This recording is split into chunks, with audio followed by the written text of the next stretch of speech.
They laughed at her before the Duke ever saw her, and that was how Eleanor Whitmore learned that cruelty could wear pearls. By the time the first carriage rolled across the gravel drive, the house had already dressed itself for triumph. Candles blazed in the front parlor, silver gleamed beneath the chandelier, and every mirror in the Whitmore residence seemed determined to reflect Charlotte and Vivian from their most flattering angles. One in rose satin, the other in pale blue silk. Each of her stepsisters carried the satisfied glow of women who had done exactly what society demanded of them. They had married earls. They had secured titles. They had become the kind of women other mothers pointed to with hungry admiration. And Eleanor, standing near the breakfast room door in a simple dove-gray gown altered so many times it no longer remembered its original shape, was treated like the shadow left behind after the lamps were lit. "Do try not to be seen unless you are useful," Mrs. Beatrice Whitmore said, adjusting a diamond bracelet at her wrist without bothering to look at her stepdaughter. "This evening is important. Lord knows we have worked too hard to let the mood be spoiled by reminders of misfortune." Charlotte laughed first, low and bright, and Vivian followed with the easy confidence of long practice. Eleanor lowered her gaze, not because she was ashamed, but because dignity sometimes survived by refusing to perform its wounds for an audience. There had been a time when this house was her father's, when the walnut banister shone because he insisted it be polished by hand, and the roses climbing the east wall were planted for her mother, who had loved morning light. But grief changed ownership long before lawyers did. After her father died, everything warm in the house seemed to retreat behind closed doors. The roses were cut back. The music room was locked.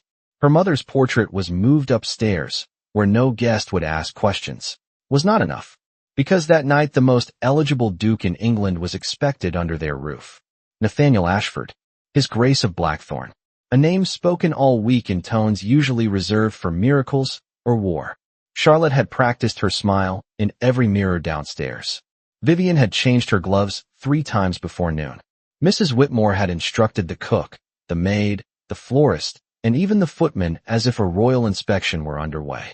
Eleanor alone had been given no role except invisibility. "You may carry trays if needed," her stepmother had told her that afternoon. "But stay out of the receiving line. The Duke is not coming here to notice girls without dowries." Something cold had passed through Eleanor then, though not surprise.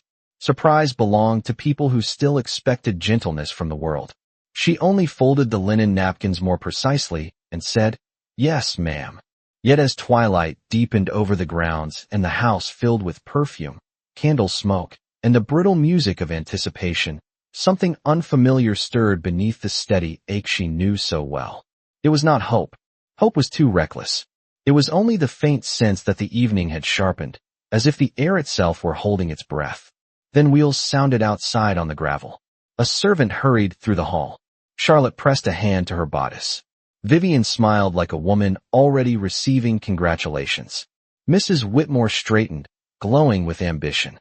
And Eleanor, standing still in the edge of the light, felt the first carriage stop at the front steps, and did not yet know that before the night was over, the whole room would be forced to look at the girl they had trained themselves never to see.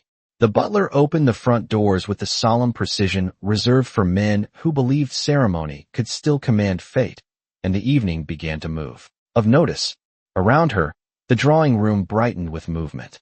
Gentlemen bowed. Ladies tilted their heads with graceful calculation. Charlotte and Vivian bloomed beneath the attention as if the room itself had been arranged for their pleasure. Mrs. Whitmore stood at the center of it all, receiving compliments with a smile so polished it could have been inherited.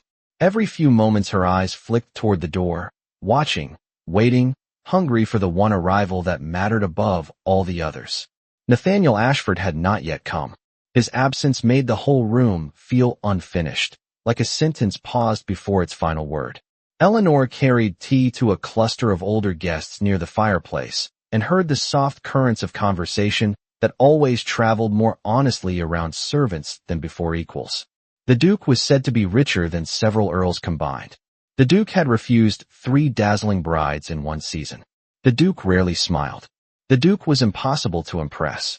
By the time she returned to the sideboard, Charlotte was laughing too brightly at something an aging Viscount had said, and Vivian had already positioned herself beneath the most flattering light in the room. Then a slight disturbance passed through the hall. It was quiet at first, no more than a change in posture, a subtle stilling of voices, but Eleanor felt it before she saw it. Heads turned toward the entrance. Fans paused midair. Even the candles seemed to burn more still. He had arrived. Duke Nathaniel Ashford entered without hurry, and yet everything yielded to him at once. He was not dressed with the jeweled excess some men used as proof of rank. His coat was black, cut with ruthless elegance. His linen was immaculate. A silver watch chain caught the candlelight once and vanished. He carried himself with that rare kind of authority that did not need to announce itself, because everyone else did it for him. He bowed to Mrs. Whitmore with measured courtesy, inclined his head to the guests nearest him, and gave Charlotte and Vivian the sort of polite attention that made both sisters stand taller and speak too quickly. From her place against the wall, Eleanor told herself not to look again. It was a pointless instruction, and she disobeyed it almost at once. There was nothing soft about his face, nothing careless in the way he regarded a room. He seemed to miss very little. That was why the moment unsettled her. Because while Charlotte was offering her brightest smile and Vivian was arranging herself like a painted promise, the Duke looked past them. Not rudely, not obviously, but unmistakably. His eyes moved through the glitter and chatter and landed, for one impossible second, on Eleanor. Just Eleanor. She felt it like the brief touch of winter air against bare skin. Then Mrs. Whitmore called sharply for more tea, and Eleanor stepped forward at once. It should have been simple. 3 steps, a turn, the tray lifted smoothly between the guests. But Charlotte, shifting back without looking, caught the edge of Eleanor's skirt. The silver wavered. Porcelain trembled. A cup tipped, and hot tea spilled across the white cuff of a gentleman standing nearest the Duke. The room went silent so quickly it seemed the walls themselves were listening. Eleanor froze, the empty shock of the moment striking all at once. Charlotte drew in a breath. Vivian looked delighted. And Mrs. Whitmore, seeing disaster where kindness might have sufficed, turned with a smile made of ice and said for the whole room to hear, "You see what trials I endure. The poor girl has never understood where she belongs." For one suspended second no one moved, and Eleanor stood in the middle of the silence with the empty tray trembling in her hands while a thin ribbon of tea darkened the gentleman's cuff. It was not the spill that stung. It was the laughter waiting behind people's teeth, the small bright cruelty of a room relieved to have found a safer target than itself. Mrs. Whitmore stepped forward first, her voice sweet enough to wound. "You must forgive her," she said to the company, though her eyes never softened as they rested on Eleanor. "The girl has had every advantage of our care and still cannot master the difference between a drawing room and a servant's corridor." A few guests smiled into their glasses. Someone near the fireplace murmured something about unfortunate bloodlines. Charlotte lowered her lashes and practiced sympathy. Vivian turned her face aside, but not before Eleanor caught the flicker of satisfaction at the corner of her mouth. Eleanor felt the heat rise to her cheeks, then retreat, leaving her strangely cold. She knew this moment. She had lived 100 versions of it in smaller rooms before. Smaller audiences. The only difference tonight was the grandeur of the witnesses. She bent at once to set the tray aside, prepared to apologize, to withdraw, to make herself smaller in the efficient way pain had taught her. But before she could speak, the gentleman whose cuff had been stained waved one hand with embarrassed haste and said it was nothing, only a few drops. He would have let it pass. The room might even have recovered its balance. Yet Mrs. Whitmore, perhaps fearing that mercy would waste a useful humiliation, laid a hand on Eleanor's arm and held her there. "No," she said lightly. "She ought to learn. It is kindness, in the end, to remind a girl of her station before she mistakes politeness for invitation." The words fell softly. That made them worse. Eleanor did not look at her stepmother. She looked instead at the marble hearth, at the white veining running through the stone like frozen rivers, and concentrated on breathing. Her father had once told her that grace was not the absence of shame, but the refusal to let shame decide who you were. She had been 12 then, and still believed wisdom could protect a person. Now she only knew that memory could keep one standing when pride had nowhere else to go. "My mother means only that I was careless," Charlotte said, with a modest tilt of her head that invited admiration for her generosity. "Eleanor has never been comfortable in company." Vivian added, "It is such a pity." Some girls are simply not formed for society. That earned the laugh they wanted, low and brief and cruel because it was safe. Eleanor might have borne even that in silence. She would have. She had done so before. But then Mrs. Whitmore said, clearly enough for the nearest guests and therefore for everyone. She forgets herself because she was not raised to expect correction. Poor child. Pity can make a household too indulgent. Poor child. Pity. The word struck harder than anger would have. Because anger at least admitted a person mattered. Pity reduced her to something kept, not loved. Something tolerated, not claimed. Eleanor lifted her chin then. Only slightly. Only enough to remind herself that a bowed head and a broken spirit were not the same thing. And when she did, she found the Duke looking at her again. Not at the stain. Not at the tray. At her. There was no amusement in his face. No polite detachment either. His gaze was steady, intent, and so sharply unreadable that it unsettled her more than mockery might have done. He had seen the whole exchange. That much was plain. The realization passed through the room almost as quickly as it passed through her.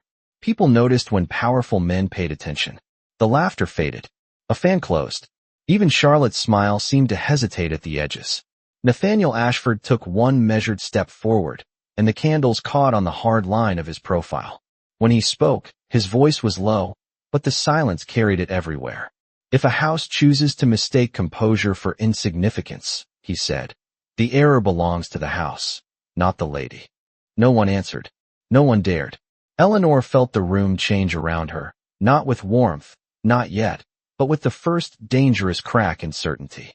Mrs. Whitmore's fingers slipped from her arm. Charlotte stared. Vivian went very still.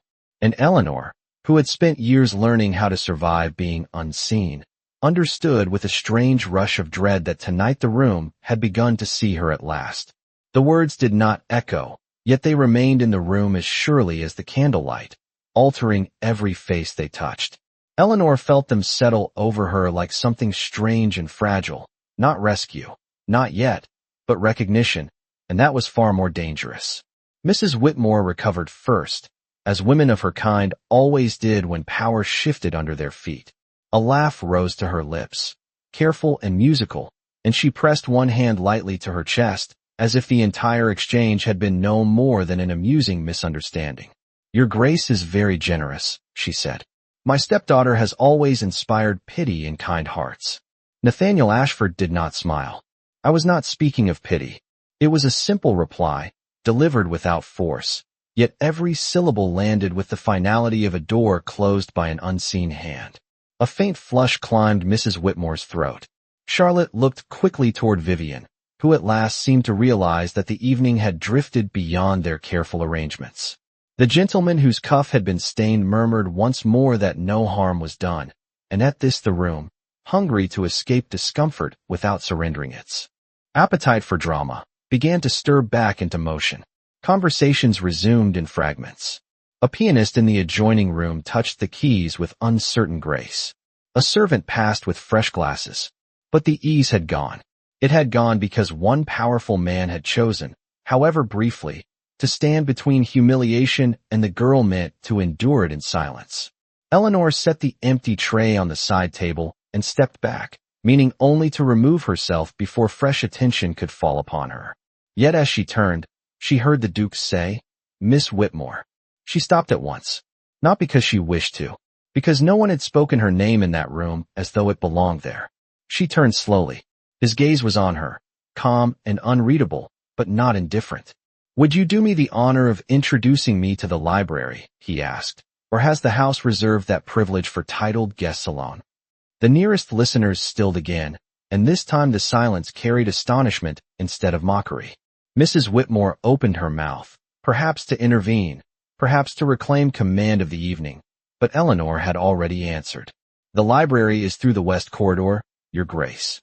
Her voice came out quiet, steady, almost colder than she felt. I would be glad to show you. Charlotte's fan snapped shut. Vivian looked as though she had swallowed something sharp.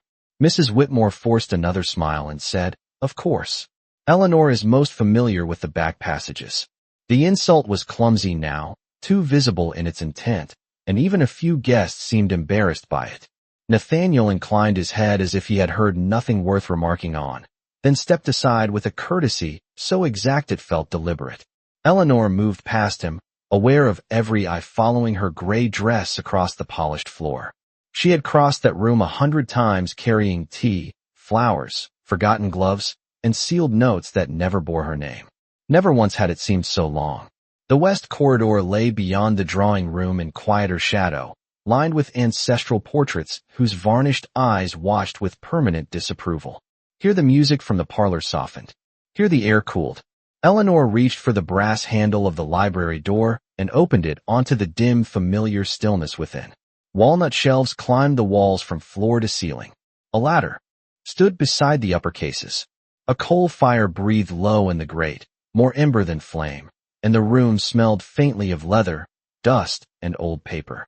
It had once belonged to her father more than any other place in the house, and because of that it still felt, in certain hours, like a chapel built for memory. She stepped aside to let the Duke enter, then stood uncertainly near the door, hands clasped before her. For the first time since the spill, since the laughter, since his voice cut across the room like a blade drawn not to wound but to shield, there was no audience to witness what passed between them. The silence lengthened. He looked around once, taking in the shelves, the desk, the fire, the absence of pretension. Then his eyes returned to her. "They have treated you unjustly for so long," he said at last, quietly enough that the words felt almost private, that they no longer hear themselves doing it. Eleanor drew a breath that did not steady her as much as she wished. "It is only the language of the house, Your Grace," she replied. "I have lived with it long enough to understand it." Something changed in his face then, not softness exactly, but the first shadow of it. "And yet," he said, "you have not learned to speak it." For the first time in years, Eleanor did not know where to place her hands. In the drawing room, she always knew. One hand for the tray, one for the teapot, both steady, both useful. But here in the library, beneath the quiet watch of old books and dim firelight, usefulness seemed too small a thing to hide behind. The Duke stood a few feet away, one gloved hand resting lightly on the carved back of her father's chair, and she had the strange feeling that he saw not only the room, but the life that had been pressed into silence inside it. His last words remained between them, plain and impossible to dismiss. "You have not learned to speak it." Eleanor lowered her eyes, though not in surrender. "Some languages are learned at too high a cost," she said softly.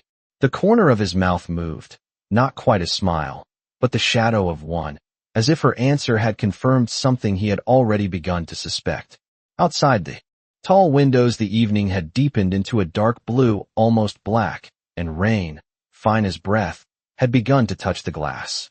The sounds of the party returned only faintly here, a distant rise of music and conversation, as though the house had exiled its own heart to another wing.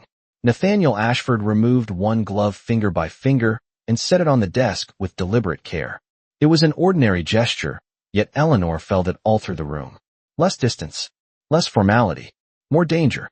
Not the kind that announced itself with threats, but the quieter kind that came when one lonely person recognized another. "Was this your father's room?" he asked. She looked at the shelves, at the brass ladder, at the worn leather chair by the fire with one arm smoothed by years of use. "Yes." Her voice gentled before she could stop it. "He spent most evenings here."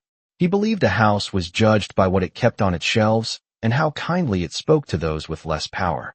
Nathaniel's gaze moved briefly across the rows of books. Then he was a rarer man than most.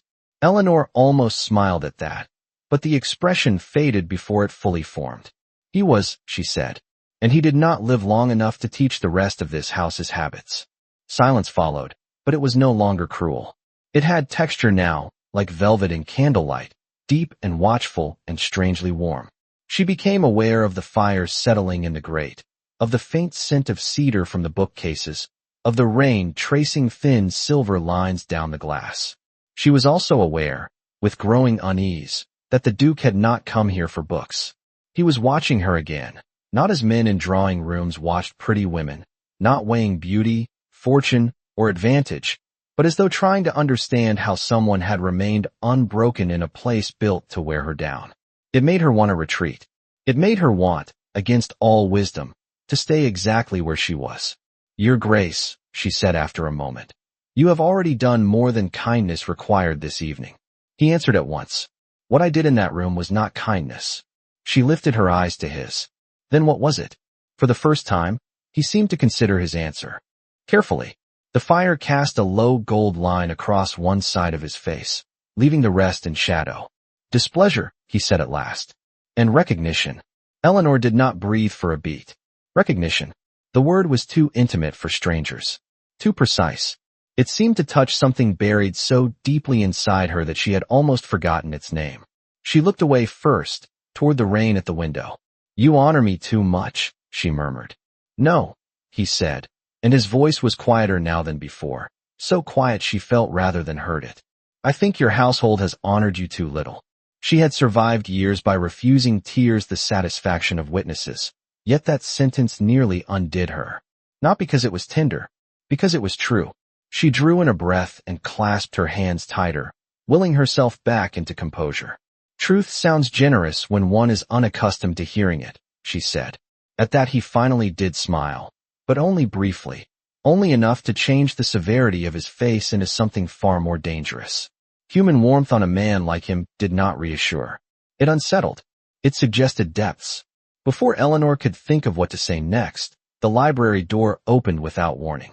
Charlotte stood on the threshold in rose satin and candlelight, her expression arranged into sweetness so quickly that the effort of it was visible. There you are, she said, her voice bright as cut glass. Mother was beginning to fear Eleanor had forgotten herself entirely. Her eyes moved from Eleanor to the Duke and back again, and something colder than surprise entered them. The guests are asking for your grace. Nathaniel did not turn at once. He kept his gaze on Eleanor for one final second, as though the interruption mattered less than the answer to a question neither of them had spoken aloud. Then he reached for his glove. Then they must wait one moment longer, he said, and Charlotte's smile nearly cracked.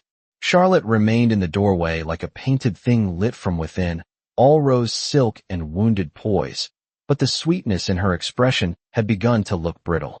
Eleanor knew that look. It was the look Charlotte wore whenever the world failed to arrange itself according to her wishes. The rain pressed more firmly now against the library windows, a soft, persistent tapping that seemed to count the seconds none of them were willing to name. Nathaniel Ashford drew on his glove with unhurried precision, though his attention had not entirely left Eleanor, and that small fact unsettled the room more than any sharper gesture could have done. Charlotte stepped farther inside. Mother is concerned, she said, still smiling, though the brightness of it no longer reached her eyes. Guests are beginning to wonder why Eleanor has disappeared when there is so much to do. Eleanor heard the emphasis clearly. So much to do. So many ways to remind a girl of her place. She might have answered at once, and perhaps another evening she would have done so, eager to prevent further discomfort. But something in her had altered since the drawing room. Not enough to make her bold. Never that. Only enough to make obedience feel more visible than silence. I was showing His Grace the library, she said. Charlotte's gaze flicked over the shelves, the desk, the fire, then back to Eleanor with faint disbelief, as if books themselves had joined some conspiracy against her. How thoughtful, she replied. Though I confess I did not know Eleanor's company had become preferable to the rest of the county. Nathaniel turned then, finally granting Charlotte his full attention. It was not an unkind look. It was worse. It was cool enough to make charm feel childish. Miss Whitmore's company, he said, has the advantage of not exhausting itself in performance. The words were mild. The blow was not. Charlotte actually blinked, and for one unguarded instant the pretty arrangement of her face gave way to something smaller and more desperate. Eleanor almost pitied her. Almost. Then Charlotte laughed, because what else could women like Charlotte do when wounded before witnesses, real or imagined, except pretend the cut had not landed? You must not tease me, Your Grace, she said. I should think everyone performs a little in society. Some do, he answered. Others endure it. Eleanor felt the air change again. Not violently. More like the subtle shift before a storm breaks in earnest, when even the walls seem to listen. Charlotte was no fool. She understood now that she was losing ground, and women who built their worth upon admiration could smell danger in the smallest withdrawal of it. She moved toward the desk, trailing perfume and satin, and touched the corner. of a book as if she had every right to belong among things she had never cared to understand. Eleanor has always preferred quiet rooms, she said. She is very useful in them. She keeps accounts, copies invitations, manages household lists. Small talents, perhaps, but suited to her circumstances.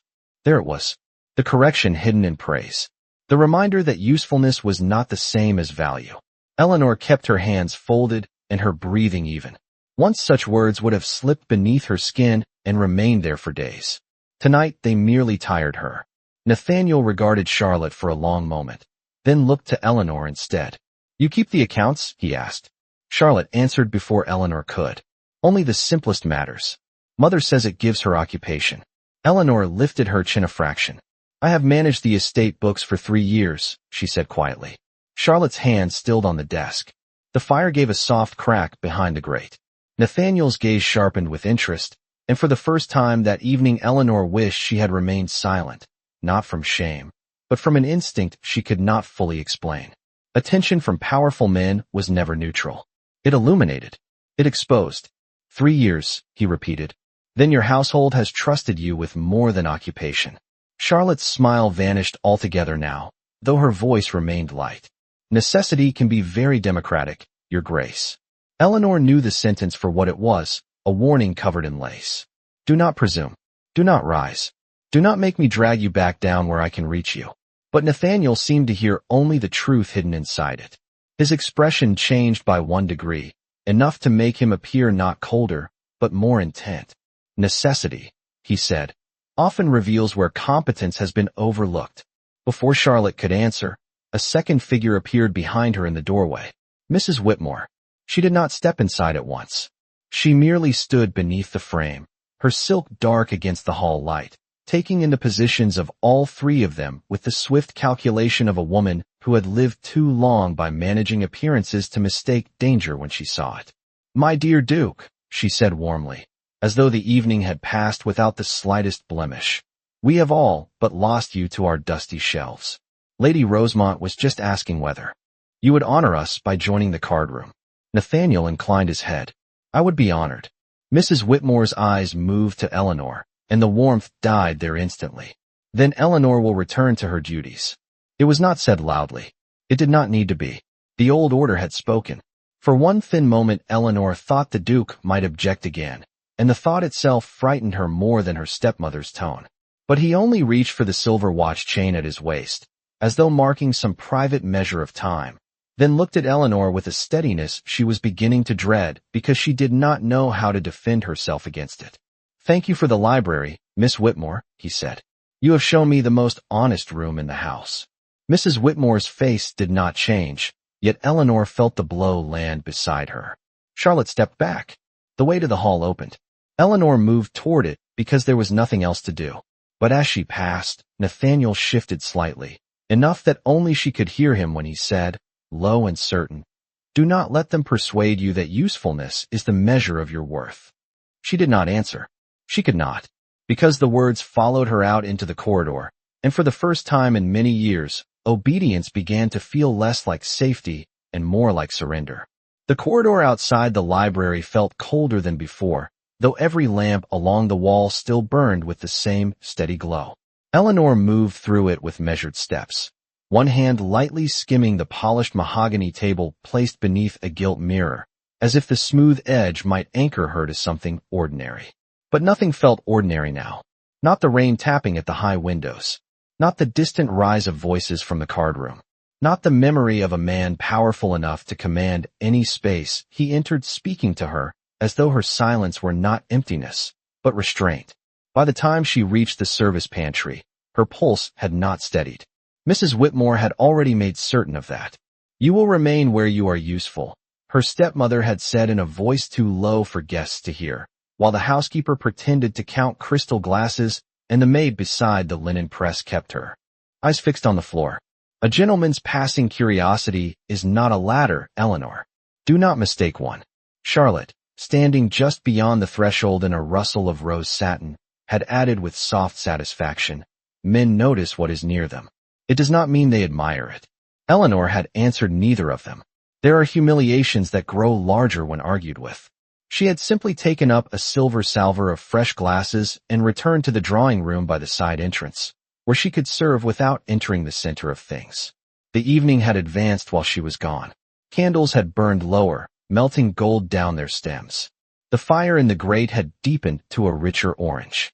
Laughter moved more freely now among the guests, helped along by wine and the relief of new subjects to discuss. Yet beneath it all another current had formed, quieter but sharper. She felt it in the glances that turned and turned again, in the pause before a word was spoken, in the way people looked at her now not as one looks at a servant, but as one looks at a secret someone else may have already uncovered. Lady Rosemont, wrapped in dark plum silk and old authority, accepted a glass from Eleanor and studied her with eyes that missed very little. "You pour with an unshaking hand, my dear," she said. "A rare talent in this county tonight." Eleanor inclined her head. "Thank you, my lady." "Your father had the same steadiness," the older woman replied, then let her go before surprise could show too plainly on Eleanor's face. It was one thing to be insulted before a room. It was another to be remembered in it. She moved on, setting glasses down, gathering empties, answering brief requests with the quiet efficiency that had become her second nature. But at the far end of the drawing room, beyond the card tables and beneath the tallest candelabrum, Nathaniel Ashford stood speaking with two gentlemen and not hearing either of them. She knew that before he looked toward her because she had already begun to feel the weight of his attention the way one senses a storm even before thunder arrives. When his gaze found her across the room, he did not look away. He should have. Any prudent man would have.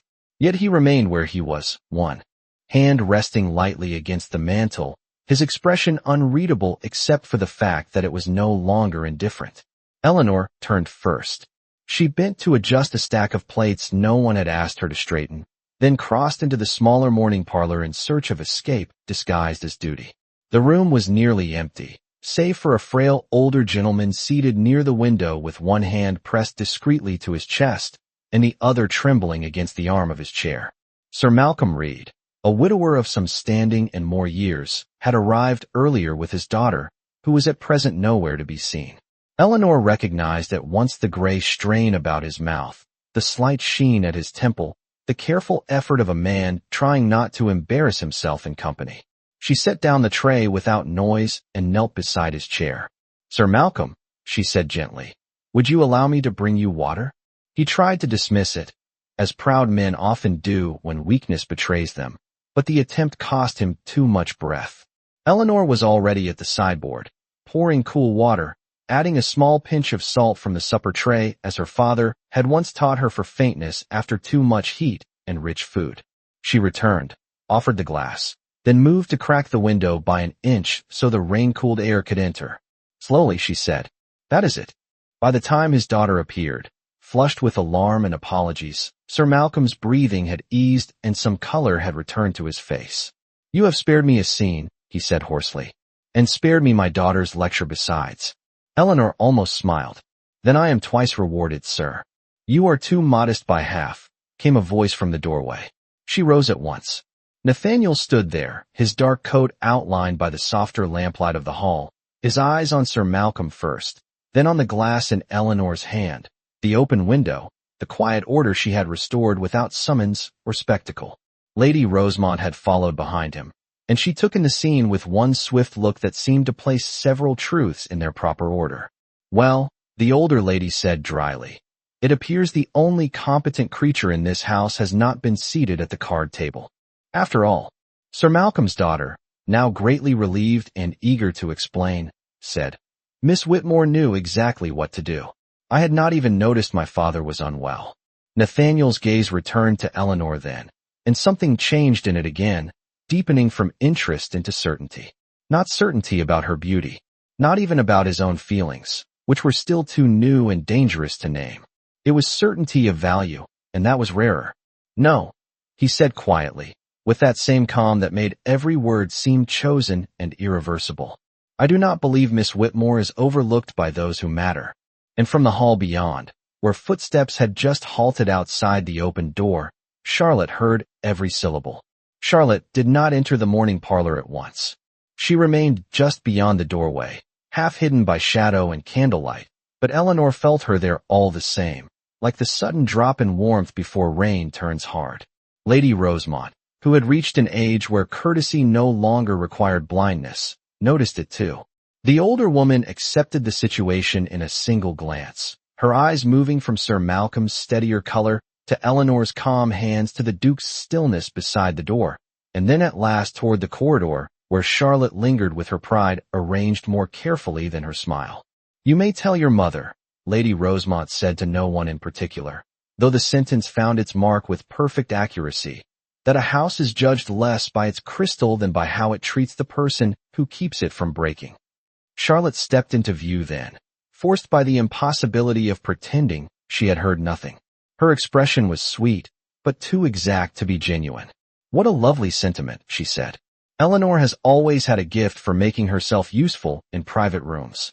Sir Malcolm's daughter, still kneeling beside her father's chair, looked up with open confusion, as if she could not reconcile Charlotte's tone with what she had just witnessed.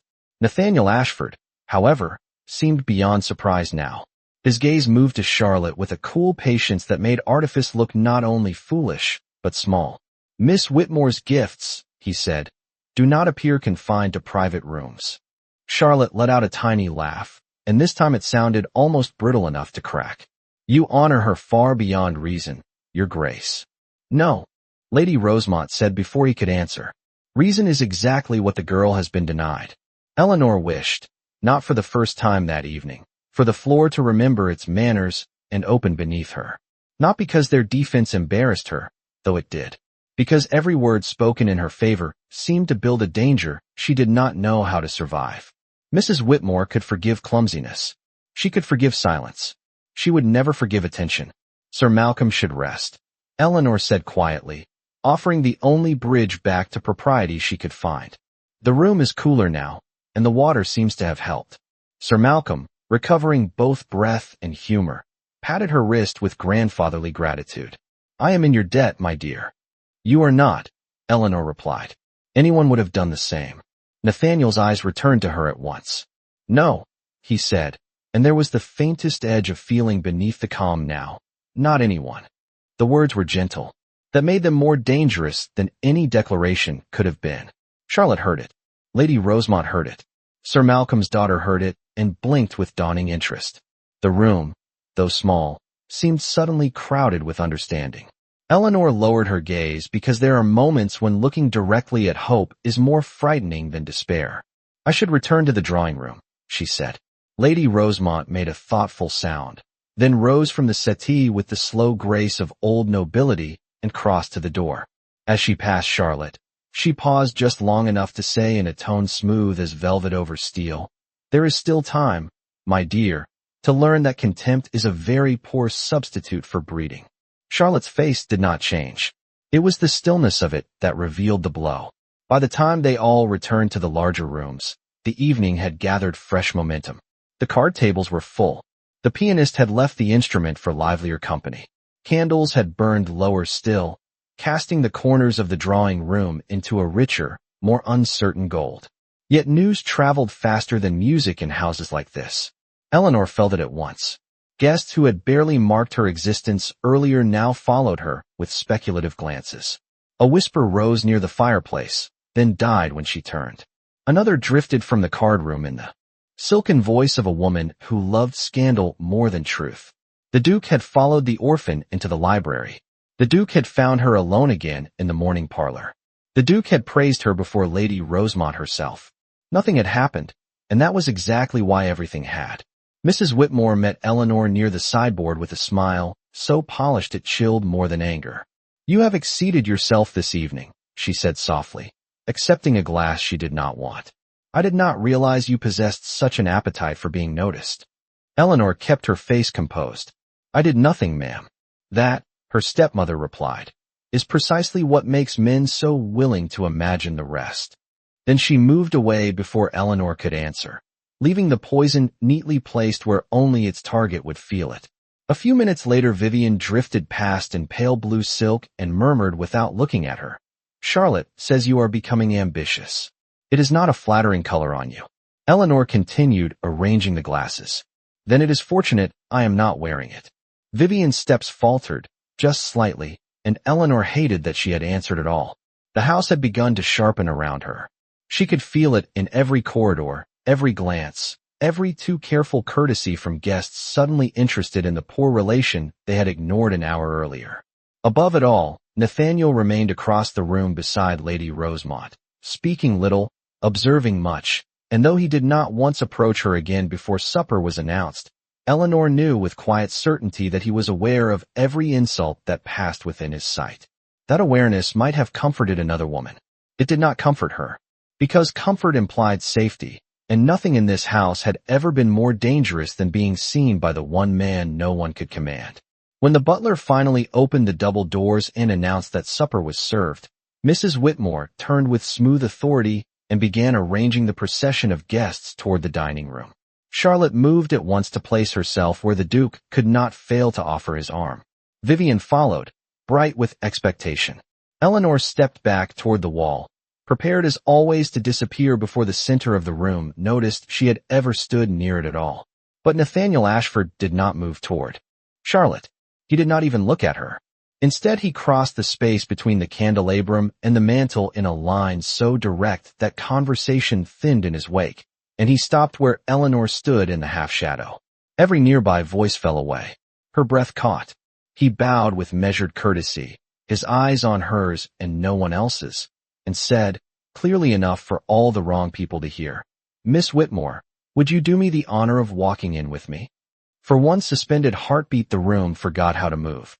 Charlotte's hand remained half-lifted, waiting for an honor that had already passed her by. Vivian stared as though she had misheard the laws of nature. Mrs. Whitmore's smile held, but only in the way a glass ornament holds after the crack has already begun. Eleanor herself could not speak. She stood in the narrow space between the wall and the candlelight, one hand still resting against the sideboard, and looked at the Duke as if he had addressed someone standing just behind her. But there was no one behind her.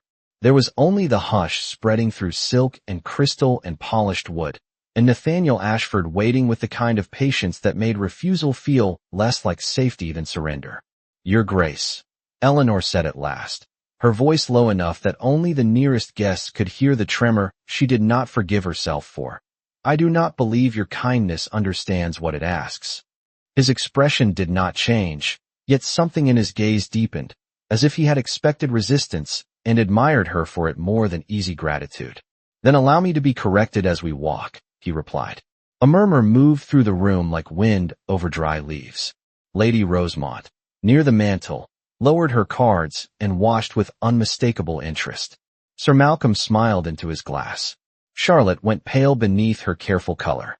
Mrs. Whitmore stepped forward at last, every inch the gracious hostess, every syllable sharpened under velvet. "Your Grace is very indulgent this evening." Eleanor is unaccustomed to formal entrances. Vivian would be delighted to spare her the discomfort. Vivian drew breath at once, ready to be chosen by arrangement, if not by desire. Nathaniel turned only his head. "I did not ask Miss Vivian." There was no insult in the words. There did not need to be. Mrs. Whitmore's fingers tightened around the stem of her glass. Eleanor felt the old instinct rise in her, the same instinct that had kept peace for years by stepping back before anyone could push. If she accepted, she would invite fury. If she refused, she would obey it. Somewhere between those two truths lay the narrow ledge on which her life had always been balanced.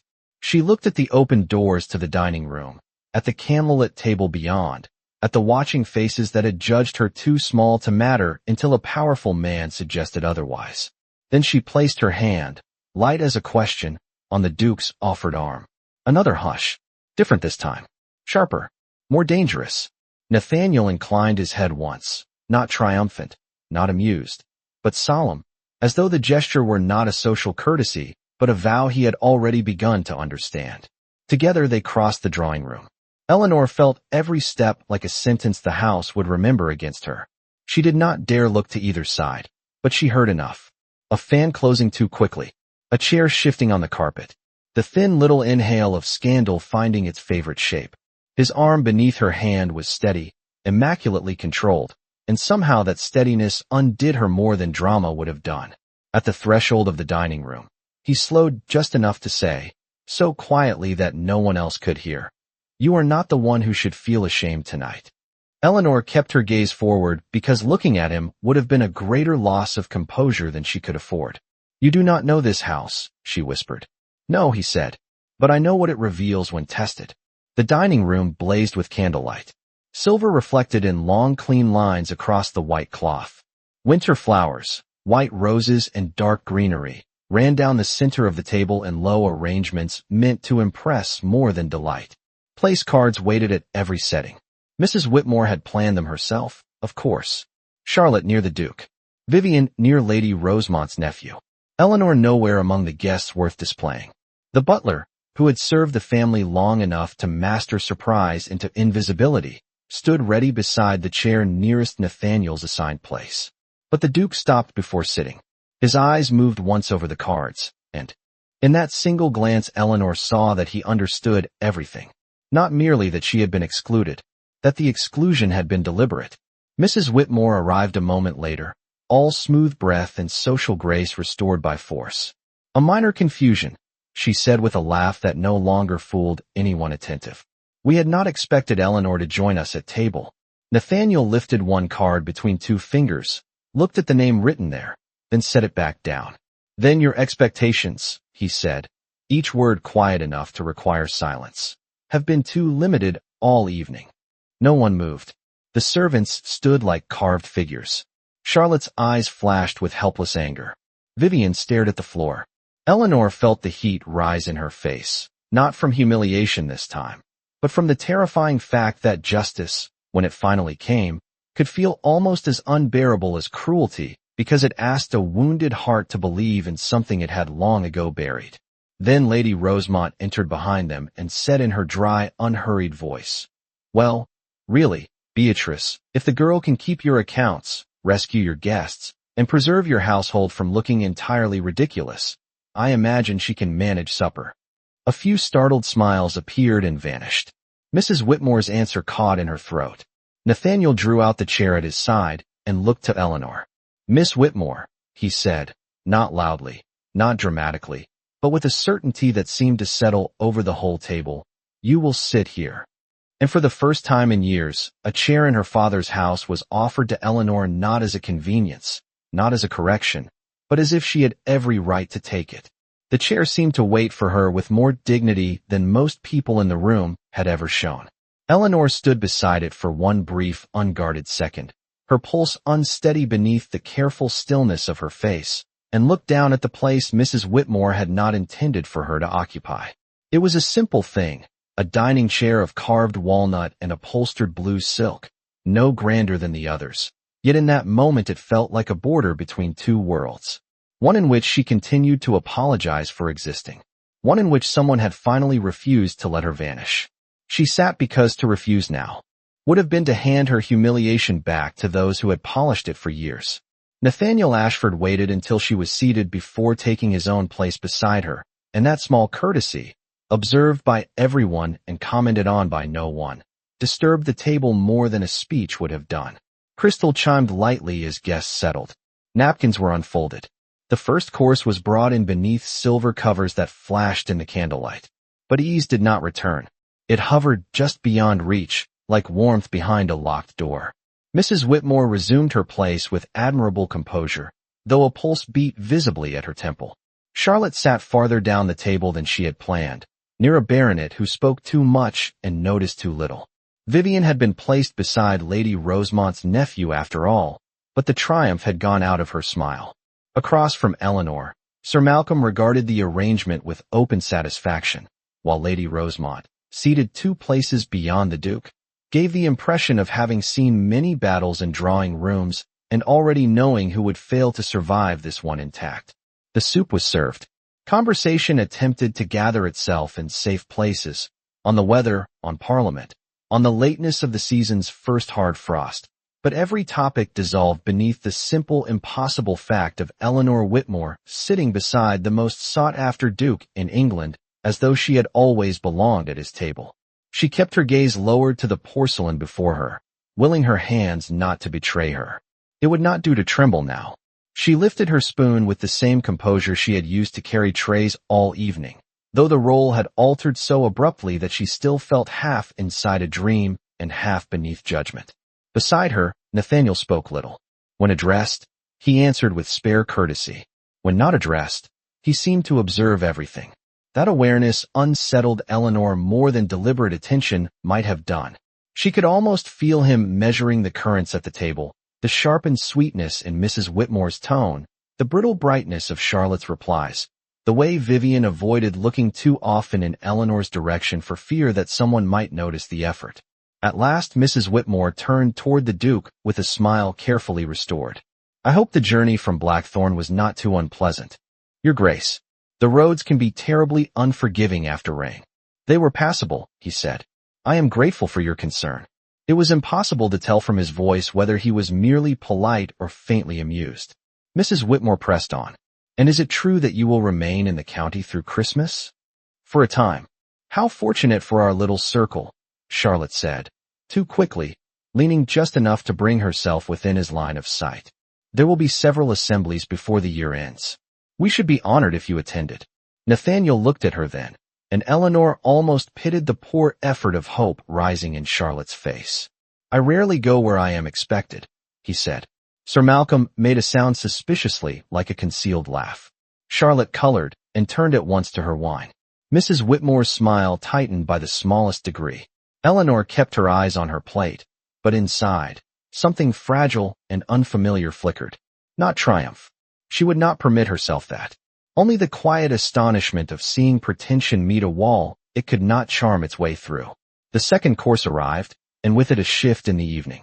One of the footmen, young and plainly nervous, placed a dish too near the edge of Lady Rosemont's setting. The silver serving spoon slid, striking the rim of a crystal glass so sharply that it tipped. Wine spilled across the linen in a dark, spreading stain, and the footman went white to the lips. "I am so sorry, my lady," he stammered, reaching at once for a napkin with hands that shook badly enough to make the damage worse. Lady Rosemont drew back, more surprised than offended, but Mrs. Whitmore, already stretched thin by too many wounded ambitions, seized upon the accident with visible relief. "Really," she said coldly, "must this household forget itself from floor to ceiling in one night?" The footman froze. Eleanor saw the boy's panic as plainly as if it had been written on glass. He could not have been more than 17. The stain was harmless. The shame would not be. Before anyone else moved, Eleanor set down her napkin and reached for the clean cloth beside her water glass. "Cold water first," she said quietly to the footman. "Not salt. It will set the color." He looked at her as if she had offered a rope to a drowning man. Nathaniel had already taken the water pitcher and passed it to her without a word. Together, in 3 calm motions visible to the entire table, they saved the cloth, the crystal, and the terrified dignity of a servant who had expected to be crushed for his mistake. Lady Rosemont watched them both, then leaned back in her chair and said with dry satisfaction, "Well, it appears the only 2 people at this table with any practical sense are seated exactly where they ought to be." A few guests smiled despite themselves. Even Sir Malcolm nodded approval. The young footman murmured gratitude and withdrew, visibly shaken but spared. Mrs. Whitmore said nothing. She could not, because every small disaster she hoped would expose Eleanor was doing the opposite. It was revealing, in the hardest light possible, who possessed breeding and who merely wore its costume. Nathaniel turned slightly toward Eleanor once the servants had resumed their rhythm. His voice, when he spoke, was low enough for her alone. "You are accustomed to rescuing this house from itself." Eleanor kept her eyes on the folded napkin in her lap. "Someone must keep the silver from becoming more proud than the people," she said before caution could silence her. The answer surprised them both. For the first time that evening, real warmth touched his face, quick and dangerous as sun on winter ice. "Miss Whitmore," he said softly, "I believe you have been underestimated so long that those around you no longer know how obvious it has become." Eleanor could not answer, because across the table, Charlotte was staring at her with something far worse than anger now. Fear. And at the far end of the room, where the tall door stood open to the corridor and the last of the candles burned with a restless, wavering flame, Mrs. Whitmore had begun to understand that the evening was slipping beyond repair. By the time dessert was cleared, the room had grown too elegant to admit the truth and too charged to conceal it. Candlelight settled lower over the silver and crystal, turning every polished surface warmer and every expression more dangerous. Conversation continued because society required it, but it no longer moved with ease. It moved with caution, with listening, with the faint strained brightness of people aware that something unusual had entered the evening and had not yet declared its final shape. Eleanor felt it in every lifted glance, in every pause that followed her name when someone was forced to use it. In every moment, Mrs. Whitmore smiled 1 second too long before answering a harmless remark. The supper plates were removed. Wine was refreshed. Gentlemen began to rise, expecting the familiar division of the evening, cards and port in one room, music and gossip in another. That should have restored order. Instead, it seemed to sharpen the threat hanging over the house. Nathaniel Ashford stood when the others did, and though he said very little, his presence had become the center around which every uncertainty turned. Eleanor remained seated until the movement of servants and guests made it necessary to rise.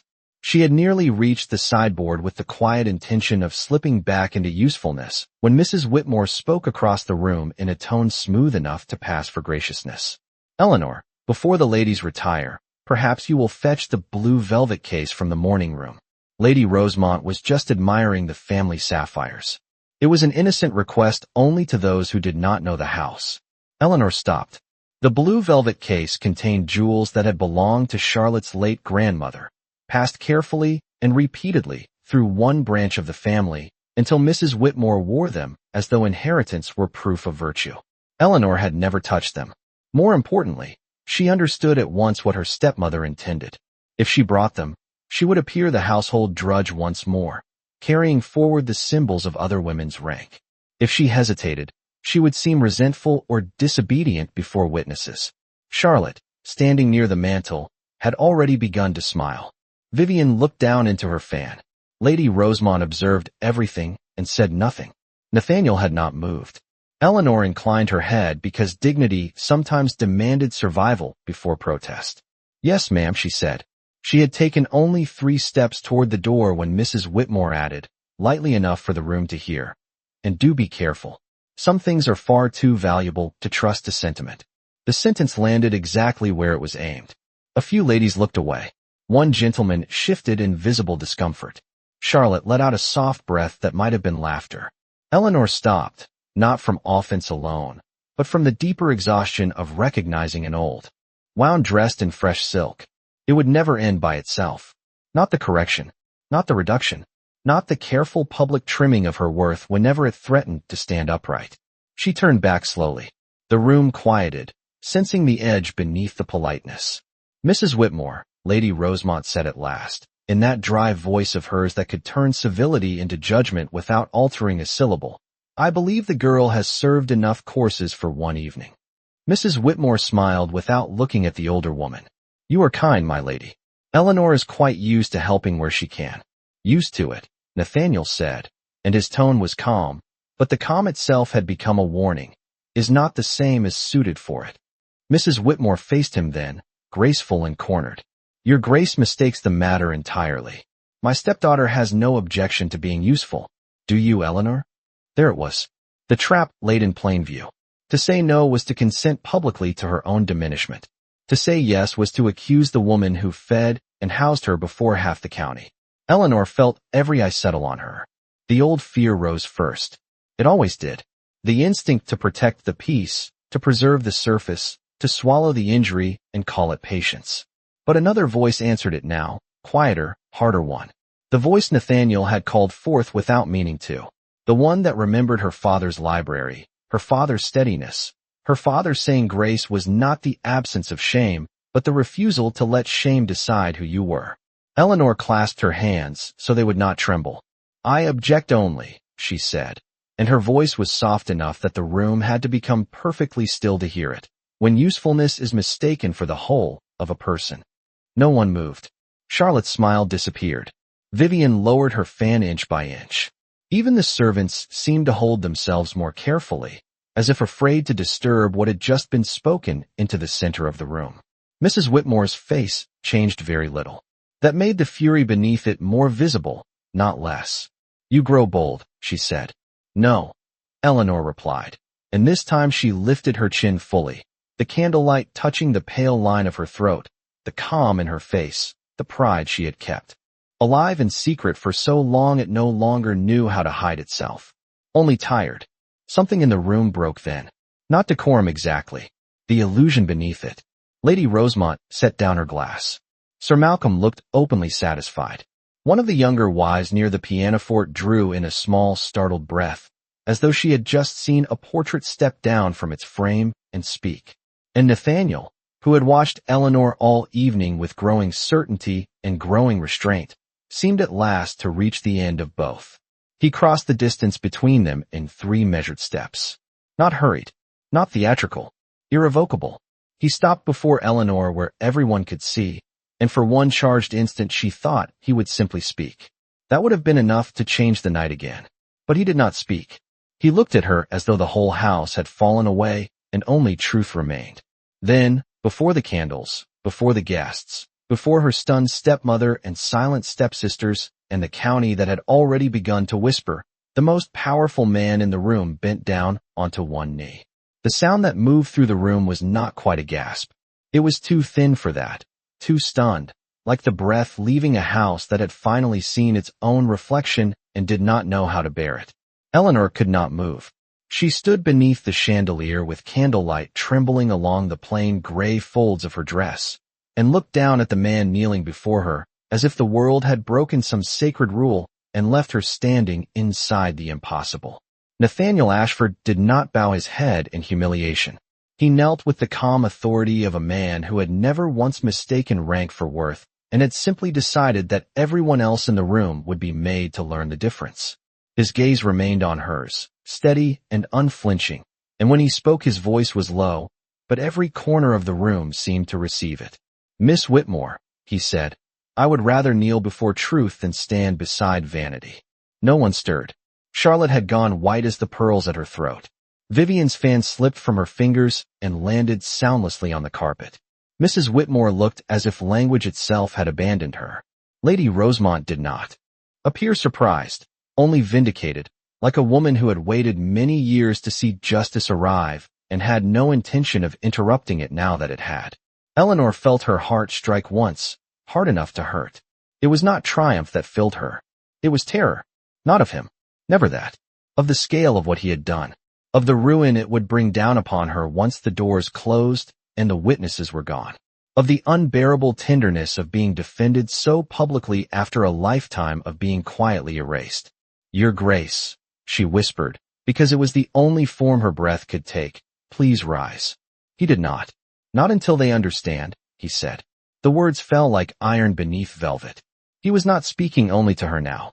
He was speaking to the room, to the women who had shaped cruelty into etiquette, to the men who had watched it and called themselves neutral, to the entire house that had mistaken endurance for insignificance. Slowly, without breaking eye contact, he lifted one hand toward her. Not commanding, not possessive, an offering. Eleanor looked at it as though no one had ever reached for her without first deciding what she was worth. Then, with fingers that trembled only once, she placed her hand in his. His touch was warm, careful, unmistakably real. Nathaniel rose then, but he did not release her. He turned just enough that the room could hear him clearly. This lady has been insulted under her own roof, tasked while others preened, diminished while others boasted, and treated as useful when she should have been honored. That ends tonight. Mrs. Whitmore found her voice at last, though it came strained at the edges. "Your Grace, you cannot possibly understand the domestic circumstances of this family." He looked at her then, and whatever she saw in his expression made her fall silent before he answered. "Madam, I understand enough." It was Sir Malcolm who broke first, striking the floor once with the ferrule of his cane. Here, he said with the dry satisfaction of an old man who had waited all evening for honesty. A murmur followed, small at first, then growing. Not scandal now. Agreement. The young wife near the pianoforte nodded. Lady Rosemont leaned back with cool finality. Even a gentleman who had laughed earlier into his glass now looked away in discomfort, as if the shame he had escaped by joining cruelty had circled back to claim him after all. Eleanor stood very still.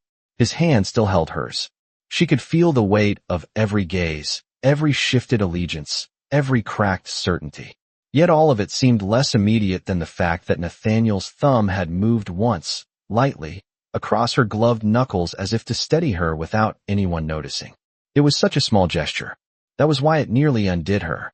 Charlotte made a sound then, half outrage and half disbelief. "This is absurd," she said, too sharply, too late. "She is nothing more than a dependent in this house." Eleanor felt Nathaniel's hand tighten by the smallest degree. When he answered, his voice was quieter than before, and therefore impossible to ignore. "Then this house has been living beneath the dignity of the one person in it who deserves the most respect." Charlotte recoiled as if struck by the truth of her own pettiness. Vivian turned away altogether. Mrs. Whitmore stood frozen in the wreckage of her own authority. And Eleanor, who had lived so long on scraps of silence that kindness itself now felt dangerous, found herself looking at Nathaniel as though she had reached the edge of some great dark water and discovered, to her astonishment, that she was not being asked to drown. She was being asked to choose. He seemed to understand that too. He drew one breath, then spoke only to her, though every soul in the room leaned inward to hear. "Miss Whitmore," he said, and the title sounded different in his mouth, not formal, but reverent. "I will not ask for an answer tonight. I ask only that you remember what they wished you to forget. You were never lesser. You were only surrounded by lesser hearts." Her vision blurred for one dangerous instant. She mastered it. "Barely.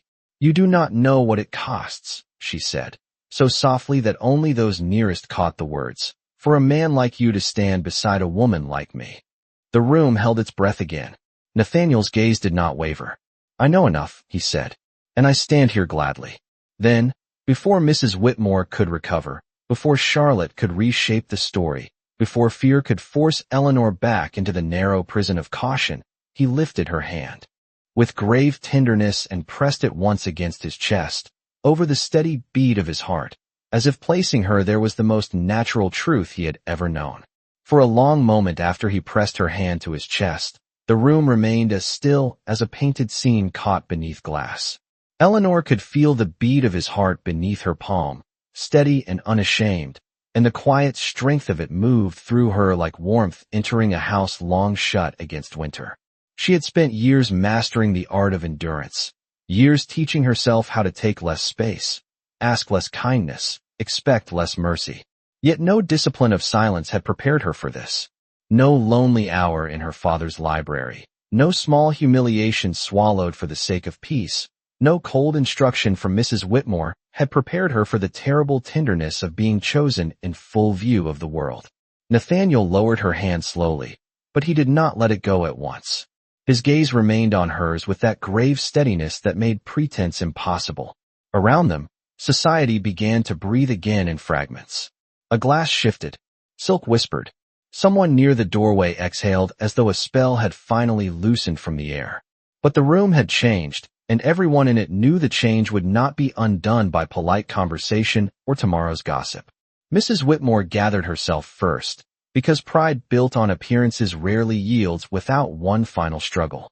"This display has gone far enough," she said, and though she meant the words to sound controlled, they carried the thin, brittle note of a woman speaking from the edge of defeat. "Eleanor is tired.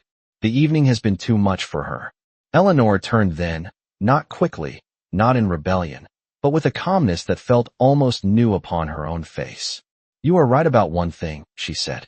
Her voice was soft, yet the softness no longer invited dismissal. "I am tired." Mrs. Whitmore's eyes flashed with relief, mistaking surrender for agreement. But Eleanor went on. "I am tired of being spoken for when I have a voice. Tired of being used when I have hands capable of more than service. Tired of being treated as though gratitude should replace belonging." The silence that followed was deeper than the one that had greeted the Dukes. Kneeling. That had been shock. This was reckoning. Charlotte looked at her as though she had never truly seen her before.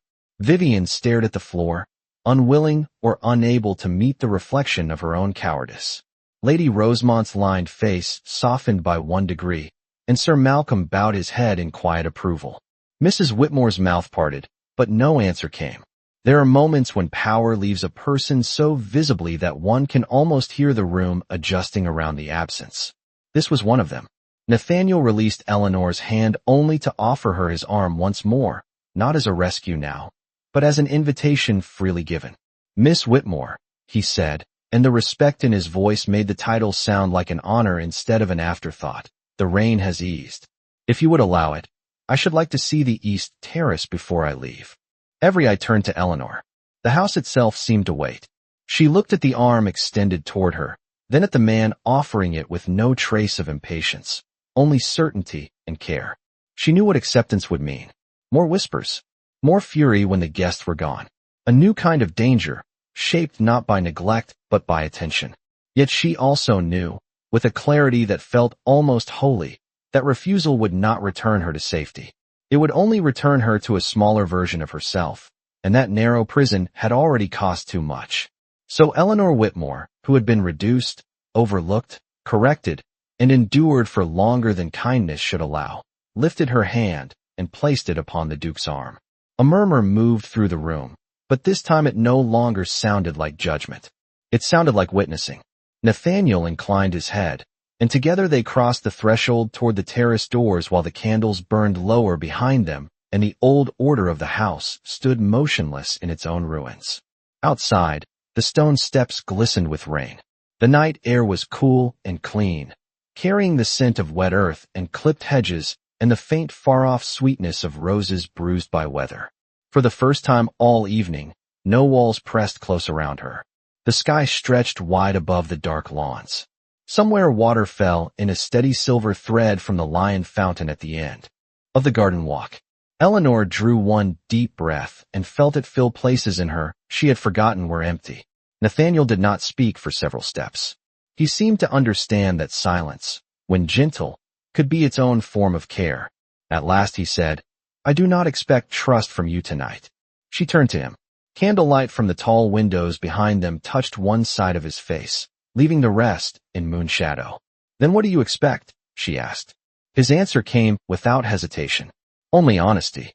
Eleanor looked out over the rain-dark grounds, at the long path leading toward the iron gate, at the world beyond this house, where she had never been permitted to imagine a place for herself. "Then here is mine," she said quietly. "I do not know what you see when you look at me. I only know that if I believe you, nothing in my life can remain as it was." Nathaniel's expression changed, not into triumph, but into something far rarer and more solemn. "Nothing should." The words entered her like light through a door opened after years of winter.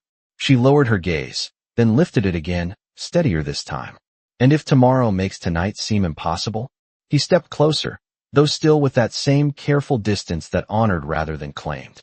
"Then I will make tomorrow answer for it."